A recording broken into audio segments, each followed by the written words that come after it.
السلام علیکم ورحمۃ اللہ وبرکاتہ. بسم اللہ الرحمن الرحیم وبہ نستعین نحمدہ ونصلی علی رسولہ الکریم.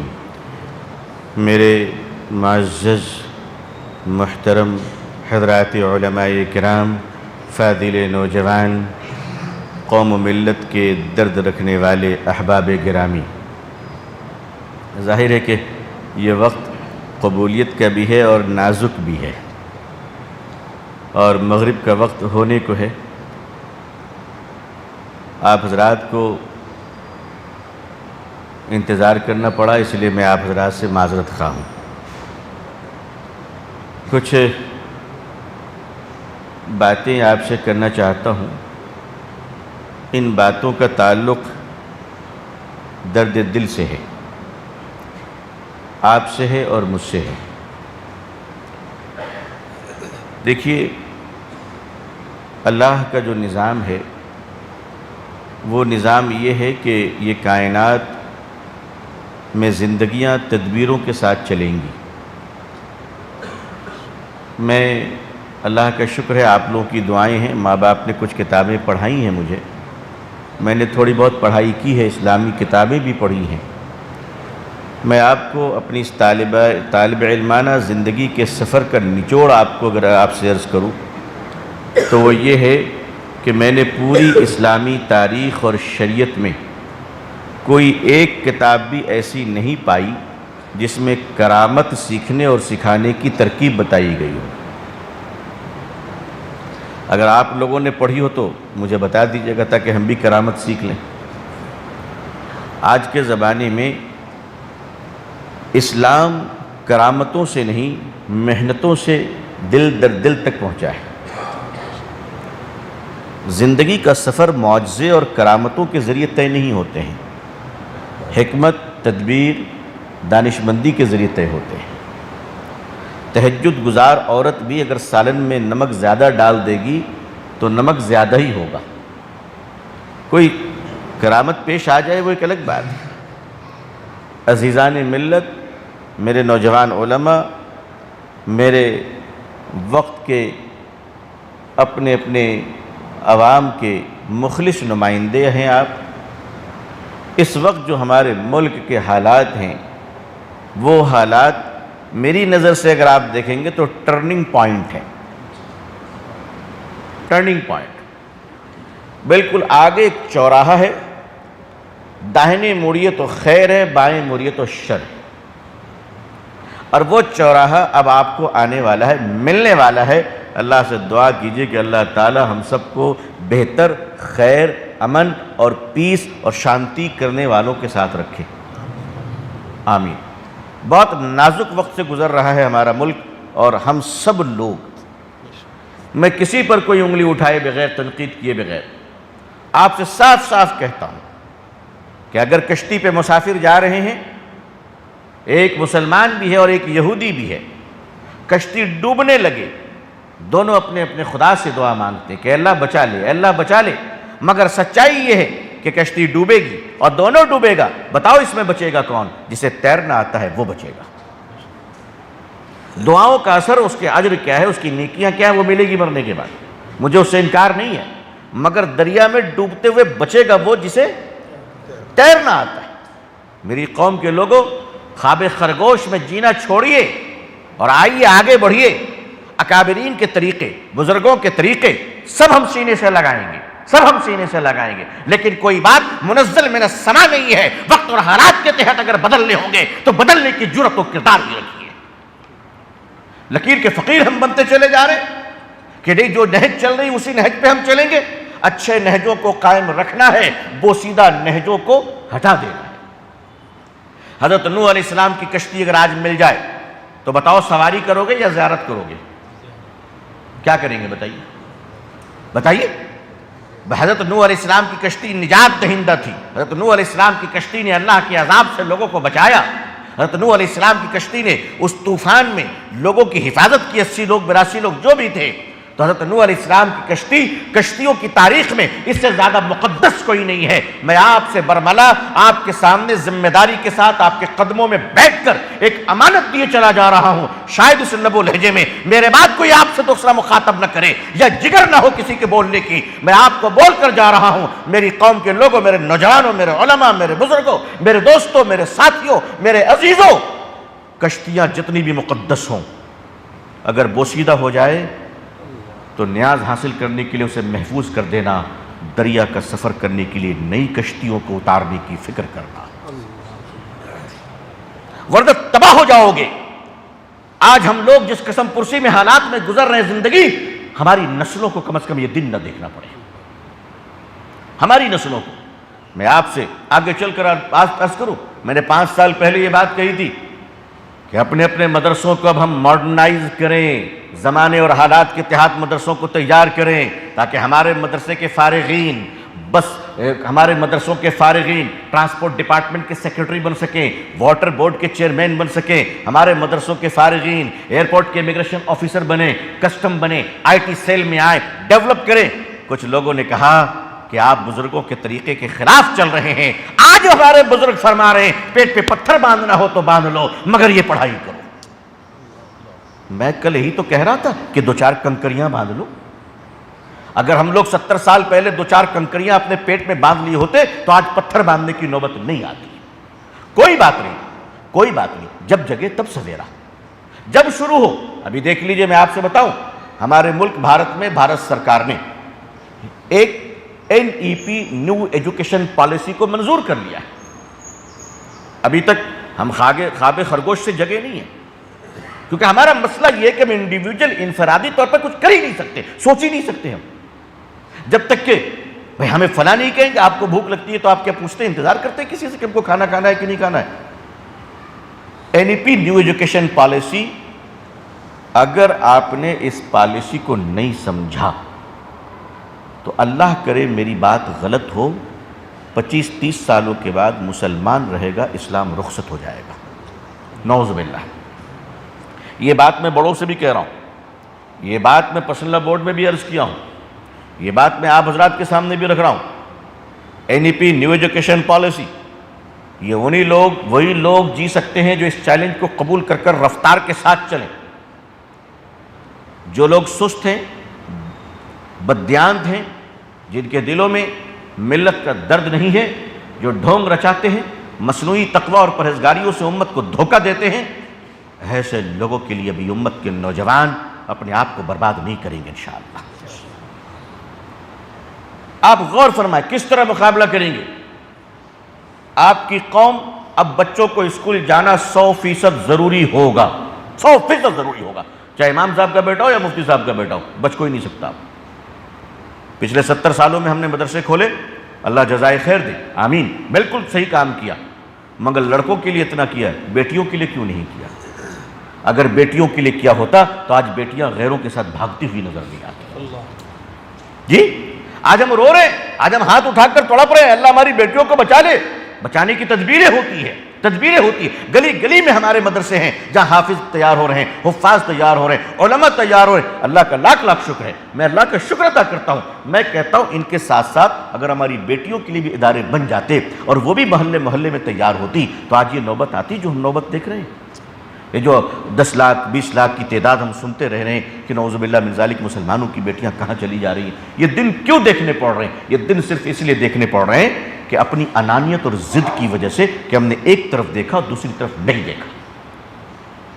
آپ اس امت کی بیٹیوں کو نظر انداز کیجئے گا، آپ اس امت کی بیٹیوں کو اپنا حصہ نہیں سمجھیے گا، آپ اس امت کی بیٹیوں کو اس امت کی طاقت نہیں سمجھیے گا۔ اللہ تعالیٰ نے آپ کو رجال بنایا، قوام بنایا، سردار بنایا، تو اس کا کیا مطلب ہے؟ آپ نے اپنی سرداری کا حق ادا کیا؟ امت کی بیٹیاں امت کا نصف حصہ ہے، اگر یہ کمزور رہ گئی تو یہ امت کبھی کھڑی نہیں ہو پائے گی، کہاں تیار ہوں گے لوگ؟ لہٰذا آپ حضرات جو مدارس چلا رہے ہیں، ان مدارس میں وحدانیت اور رسالت کے تصور کو مضبوط کرتے ہوئے، اس میں کوئی چھیڑ چھاڑ نہیں، وہاں پر تو پھر رہے نہ رہے کوئی مسئلہ نہیں، لیکن وحدانیت اور رسالت یہ ایمان ہے، اس میں تو کوئی سوال ہی نہیں اٹھتا چھیڑ چھاڑ کرنے کا۔ اس کو مضبوط بناتے ہوئے اپنے مدرسوں کے بچوں کو نئے چیلنجز اور کمپٹیشن کو سامنا کرنے کے قابل تیار کیجئے انشاءاللہ۔ اللہ تعالیٰ نے ہم کو ذمہ داری نہیں دی کہ ہم 1000 بچوں کا مدرسہ کھولیں اور پورے ہندوستان میں چندہ کریں۔ اب یہ سسٹم بھی تھوڑا بند ہو تو اچھا ہے، بہت ہو گیا ہے۔ اللہ نے آپ کو جتنی صلاحیت دی آپ اتنی کریں، آپ اتنی کریں۔ حضرت تھانوی کا اس پہ باضابطہ ملفوظ لکھا ہوا ہے، بڑی تفصیل کے ساتھ ہمارے اکابرین نے لکھا ہے، لیکن ہم لوگ بھی تو بڑے کام کے آدمی ہیں نا، اپنے مطلب کے ملفوظات لیتے ہیں، بقیہ کو پیچھے رکھ دیتے ہیں۔ ہم لوگ بڑے کام کے آدمی، ہم کو شریعت وہی پسند ہے جہاں ہمارا کام ہوتا ہو۔ جی اس میں اچھے اچھے لوگ نکل آئیں گے جو حضرت تھانوی کا نام لیتے ہی آنکھوں سے آنسو پوچھتے ہیں، مگر ایک ملفوظ پر اس ظالم کا عمل نہیں ہے زندگی میں۔ حضرت تھانوی رحمۃ اللہ علیہ کو اگر آپ لوگ جانتے ہیں تو الحمدللہ تھوڑا بہت یہ غریب بھی جانتا ہے۔ ہم نے بھی حضرت تھانوی علیہ الرحمہ کے اقوال و افعال کو دیکھے ہیں، بلکہ میرا ایمان اور میرا عقیدہ اس معاملے میں ذاتی طور پہ بہت سخت ہے۔ میں آپ لوگوں پہ نہیں تھوکتا، لیکن آپ سے عرض کر دوں کہ میرا معاملہ اس معاملے میں یہ ہے کہ صحابہ کے معاملے میں اگر کسی کو حضرت عمر سے اطمینان نہیں تو مجھے اس کے ایمان پہ شک ہے، اور اکابرین کے معاملے میں اگر کسی کو حضرت تھانوی سے اطمینان نہیں ہے تو مجھے اس کے مسلمان ہونے پر شبہ ہے۔ لیکن یہ میرا ذاتی معاملہ ہے، میں یہ نہیں کہتا کہ آپ لوگ اسی فارمولے پر چلیں، یہ میرا ذاتی معاملہ ہے۔ آپ اس کو میری شدت کہہ سکتے ہیں، آپ میری اس کو طبیعت کہہ سکتے ہیں۔ حضرت تھانوی رحمۃ اللہ علیہ کے جو ملفوظات ہیں مدارس کے بارے میں، ان ملفوظات پر ہم نے کبھی غور کیا؟ حضرت محی السنہ کی جو ہدایات ہیں مدرسوں کے بارے میں، کتنے مدارس اس پر غور کر رہے ہیں؟ اللہ سے دعا کیجئے کہ جو حالات آ رہے ہیں مدرسوں پر، اللہ تعالیٰ ان حالات میں ہمارے لیے خیر عطا فرمائے، بہتری عطا فرمائے۔ لیکن کسی نے کہا تھا کہ یوں ہی بے سبب زلزلے نہیں آیا کرتے، کوئی تہہ خاک تڑپتا ہوگا، کوئی بیتاب تہہ خاک تڑپتا ہوگا۔ کرونا کے زمانے میں جب مدرسین کو تنخواہیں نہیں دی گئی، پیسہ موجود، وہ بددعائیں اب کام آ رہی ہیں، وہ بددعائیں اب کام آ رہی ہیں۔ آپ لوگ تو شریف لوگ ہیں، جب مدرسوں کی جگہ پر اولاد العلوم کھولے جائیں گے، داماد العلوم کھولے جائیں گے، بھتیجت العلوم کھولے جائیں گے، تو اللہ کی پکڑ ہوگی اور ضرور ہوگی، کیوں نہیں ہوگی؟ اس قوم و ملت کے ساتھ رحم کا معاملہ کریں ہم لوگ۔ یہ جو ملک میں اللہ نے ہم کو 25 کروڑ امت اسلامیہ دیے ہیں، یہ بہت بڑی نعمت ہے، الحمدللہ بہت بڑی نعمت ہے۔ ان 25 کروڑ میں تو 25 ملک بن جاتے ہیں دنیا میں۔ بعض ملکوں کی آبادی 5 لاکھ اور 10 لاکھ کے اندر ہے۔ اللہ تعالیٰ نے، میں آپ کو سچ کہہ رہا ہوں کہ آپ لوگ بہت خوش نصیب ہیں ماشاءاللہ، اللہ تعالیٰ نے آپ کو ہندوستان جیسا ملک دیا ہے، اللہ اکبر، اور یہاں کروڑوں امت مسلمہ عطا فرمائے ہیں۔ اس مسلمانوں کے تعلق سے فکر کرنے والی جماعت نمبر 1 پہ علماء کی جماعت ہے، الحمدللہ۔ آج بھی اس گئے گزرے دور میں نمبر 1 پہ علماء کی جماعت ہے۔ میں آپ سے بڑی بات تو نہیں کہہ سکتا، اس لیے کہ آپ ہم سے بہتر ہیں، لیکن میں اپنے لیے دعا کی درخواست کرتے ہوئے اتنا آپ سے کہنا چاہتا ہوں کہ اس کورونا کے پیریڈ میں راتوں میں رونے والی جماعت اٹھ گئی ہے۔ تقریباً 2000 اکابرین ایسے دنیا سے اٹھ گئے جو راتوں میں رویا کرتے تھے۔ اور یاد رکھنا کہ اللہ تعالیٰ کے یہاں جو بات پہنچتی ہے وہ تو ہر وقت پہنچتی ہے، لیکن رات میں رونے والوں کی زیادہ پہنچتی ہے۔ میرے بزرگوں، میرے نوجوان علماء، اگر اکابرین کورونا کے زمانے میں اٹھ گئے تو کیا اللہ تعالیٰ نے ہمیں اپاہج اور بانجھ بنایا ہے؟ اللہ ہماری صفوں میں اکابرین تیار فرما دے۔ آپ حضرات نیت کریں، ارادہ کریں، میں بھی ارادہ کرتا ہوں کہ اللہ تعالیٰ ہم سب کو دین اسلام کی خاطر، امت کی خاطر راتوں میں اٹھ کر رونے والا بنا دے۔ اب یہی جماعت تو تیار ہوگی انشاءاللہ۔ میں آپ سے اگر سخت سست کہہ جاتا ہوں تو اس لیے کہتا ہوں کہ آپ کو اپنا سمجھتا ہوں، اپنا درد دل آپ سے بھی بیان نہ کروں تو کس سے کروں؟ مودی جی تو سنیں گے نہیں، آپ بتائیے ان سے جا کر میں بولوں؟ آخر آپ ہی کو تو سننا ہے، آپ ہی کو تو کرنا ہے۔ اپنے ایک تو راتوں میں اٹھنے کا نظام بنائیے کہ اللہ تعالیٰ راتوں میں اٹھ کر ہمیں دعائیں کرنے کی توفیق عطا فرمائے۔ دوسرا ہے کہ اپنے مکتب کو بڑا سسٹمیٹک بنائیے، بہت سسٹمیٹک۔ عوام جن کے بچے جا رہے ہیں وہ بھی کڑی نظر رکھیں، اور جن کے زیر نگرانی مکاتب ہیں وہ بھی کڑی نظر رکھیں کہ 1 مہینے کا ہمارا ڈیولپمنٹ کیا ہے، بچے ہمارے کہاں جا رہے ہیں، کس نہج پر جا رہے ہیں۔ اپنے مکاتب کی نگرانی کریں اور اپنی نسلوں کے عقیدے کی حفاظت کریں، انشاءاللہ کریں گے انشاءاللہ۔ اب آنے والا وقت بہت چیلنجز والا ہے۔ NEP نیو ایجوکیشن پالیسی جس دن سے نافذ ہو جائے گی اس دن سے آپ کو دائیں بائیں دیکھنے کا موقع نہیں ملے گا۔ اس میں اور بھی بہت ساری چیزیں ہیں بتانے کی، انشاءاللہ میں رفتہ رفتہ بتاؤں گا۔ ظاہر ہے کہ مغرب کا وقت ہو چکا ہے، اچھا، ایک تو یہ کہ اب مسلمانوں کے بچوں کو پڑھنے کے لیے کالج میں داخلہ لینا ضروری ہوگا، جانا ہوگا، اس میں ہاسٹل میں جانا ہوگا۔ ہمارے مسلمانوں میں ہم لوگوں کو ایک کام یہ کرنا ہے، ہر کالج کے پاس ہمیں اپنی ایک زمین خرید کر ایک ہاسٹل بنانا ہے اپنے بچوں کے لیے۔ کیا بنانا ہے انشاءاللہ؟ ہاسٹل ہمارا ہو، دیکھیے انشاءاللہ بیٹے اور بیٹیوں کے لیے، کیونکہ اعلیٰ تعلیم ضروری ہے۔ اچھا، گورنمنٹ بالکل ٹھیک کر رہی ہے بھائی، گورنمنٹ اگر اس ملک میں اچھی ایجوکیشن کو لا رہی ہے، فن لینڈ کی طرح، سنگاپور کی طرح، تو اس میں برائی کیا ہے؟ وہ اپنا کام کر رہی حکومت، ہم بھی تو اپنا کام کریں انشاءاللہ۔ اب ہم یہ سوچیں کہ جہاں جہاں بڑے بڑے انسٹیٹیوشنس ہے، کالج ہے، یونیورسٹی ہے، اس کے آس پاس میں 1-2 کلومیٹر کی دوری پہ ہمارا ہاسٹل ہو انشاءاللہ، ہماری قوم کا۔ آپ اس کے لیے کیجئے، ماشاءاللہ آپ مدرسہ بنا سکتے ہیں، آپ ہاسٹل بھی بنا سکتے ہیں انشاءاللہ۔ بچے ہمارے پڑھیں گے وہاں، رہیں گے اس ہاسٹل میں، آپ ان سے فیس لیجئے، کھانے پینے کی اگر لے سکتے وہ دے سکتے تو آپ ضرور لیجئے، اور آپ ان پر صرف اتنا کہیں کہ ہم تم کو کچھ نہیں کہتے ہیں، بس اتنا کہتے ہیں کہ جب یہاں رہو تو نماز پڑھو، اور صبح کے 1 گھنٹے ہم کو دے دو۔ کتنے گھنٹے؟ کم از کم، اگر زیادہ ملتا ہے تو زیادہ بھی لے سکتے ہیں انشاءاللہ۔ اس 1 گھنٹے میں آپ کو اس کے عقائد، مسائل، معاشرتی تمدن، ایمان، یہ سب مضبوط کر کے رکھنا ہے انشاءاللہ۔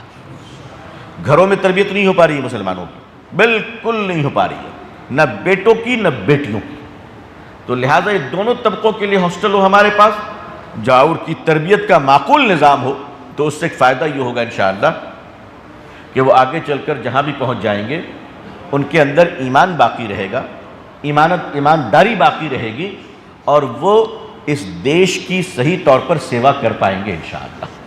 کیونکہ دیش کی سیوا کرنے کے لیے بھی ضروری ہے کہ آدمی ایماندار ہو، آدمی بھید بھاؤ نہ رکھے، آدمی بے ایمانی نہ کرے، آدمی رشوت نہ لے، آدمی سے نفرت نہ کرے۔ ایسا انسان کہاں تیار کر سکتے ہیں بتائیے؟ حضرت تھانوی رحمۃ اللہ علیہ فرماتے ہیں، میری خانقاہ میں اگر کوئی عابد بننے، ذاکر بننے آنا چاہتا ہے تو مت آئے، وہ تو کہیں اور بھی سیکھ سکتا ہے۔ میری خانقاہ میں وہی لوگ آئے جو انسان بننا چاہتا ہو، جو انسان بننا چاہتا ہو۔ آپ اندازہ فرمائیے، ہم خانقاہوں سے تو یہی سمجھتے ہیں نا کہ جا کے ذکر جہری سیکھیں گے، نمازوں میں رونا سیکھیں گے، اور پھر اتنی بڑی خلافت لٹکا کے اخباروں میں مبارکباد دیں گے کہ حضرت والا کو خلافت مل گئی ہے، اب کتابوں سے لفافوں تک کا سفر طے ہونے والا ہے، کتابوں سے اب لفافوں تک کا سفر طے ہونے والا ہے۔ بس یہ تماشا کر رکھا ہے، نہیں فرمایا کہ خانقاہوں میں انسان بننے کے لیے آؤ۔ کیا انسان؟ ہم راستے میں جا رہے ہیں، کوئی ہمارا غیر مسلم بھائی پریشان ہے، اگر ہمارا دل نہیں تڑپتا ہے تو ہم مسلمان نہیں ہیں، اگر ہمارا دل نہیں تڑپتا ہے تو ہم انسان نہیں ہیں۔ تو خانقاہوں میں انسان بنایا گیا، ظاہر سی بات ہے ہمارے مدرسوں میں بھی انسان ہی بنائے جا رہے ہیں۔ آپ حضرات کی ذمہ داریاں بہت بڑھ گئی ہیں اس وقت۔ میں آپ سے ایک بات اگر میں یہ گزارش کروں تو یہ بات اچھی ہوگی کہ مطالعے کی عادت ذرا ڈال لیجیے۔ یہ جو جیب میں بیگم لے کر گھومتے ہیں ہم لوگ، اور ہر 2 منٹ میں ان کی زیارت کو ضروری سمجھتے ہیں، بلکہ بعض دفعہ تو نماز سلام پھرتے ہی اس کو نکالتے ہیں اور دیکھتے ہیں کہ قبولیت کا میسج آیا کہ نہیں آیا۔ یہ علماء کو زیب نہیں دیتا، یہ ائمہ حضرات کو اچھا نہیں لگتا ہے۔ عام آدمی کرے تو وہ بھی غلط ہے، لیکن علماء کو تو بالکل زیب نہیں دیتا۔ تو یہ جو دوسرے کو لے کر ہم ٹہل رہے ہیں اور اسی میں اپنا وقت ضائع کرتے ہیں، علماء کم از کم یومیہ 6 گھنٹے مطالعے کی عادت ڈالیں، کم از کم 6 گھنٹے۔ آپ سوچئے نا، آپ سب تو علماء ہیں، کیسا المیہ آ گیا ہمارے اداروں میں۔ ہمارے اساتذہ ایک ایک کتاب 30 سال تک پڑھاتے تھے، بغیر مطالعے کے نہیں پڑھاتے تھے، بغیر مطالعے کے نہیں پڑھاتے تھے۔ آج تو مہینے گزر جاتے ہیں، پڑھانے والا استاذ مطالعہ ہی نہیں کرتا ہے۔ بولیے سچ ہے کہ نہیں ہے؟ کیا یہ بے برکتی نہیں آئے گی؟ ہمارے اساتذہ بغیر مطالعے کے پڑھانا حرام سمجھتے تھے، اپنے لیے حرام سمجھتے تھے، اور آج ایک سال گزر گئے، مطالعہ ہی نہیں کیا، نہ شرح دیکھتے ہیں، نہ تفسیر دیکھتے ہیں، نہ وضاحت دیکھتے ہیں، کچھ نہیں، بس بیٹھے اور پڑھانے بیٹھ گئے کہ جیسے ہمارے اوپر ہم بحر العلوم ہیں اور چشمہ علم کھل گئے ہمارے اوپر۔ ہم اپنی عادتوں کو ٹھیک کریں انشاءاللہ، اللہ تعالیٰ سے برکت کی دعا فرما دیجئے میرے لیے بھی اور میں آپ سب کے لیے بھی. اللہ تعالیٰ آپ سب کو خوش رکھے. آمین یا رب العالمین. اللہ تعالیٰ ہم سب کو اپنے محبوب بندوں میں شامل فرمائے. اللہ تعالیٰ ہم سب سے اپنے پسند کا کام لے اور ہم سب سے راضی ہو جائے. اللہ تعالیٰ پوری دنیا میں ہم سب کو اسلام کی عزت دیکھنا نصیب فرمائے. اقوام عالم اور اہل ہندوستان کے دلوں میں اللہ اسلام کے لیے اور مسلمانوں کے لیے جذبہ محبت و احترام پیدا فرمائے. آمین یا رب العالمین. آخر دعوانا الحمدللہ رب العالمین. والسلام علیکم ورحمۃ اللہ وبرکاتہ. تحفظ دین کا کارواں رواں دواں، علماء کا ساتھ دو، آؤ سب کے سب یہاں.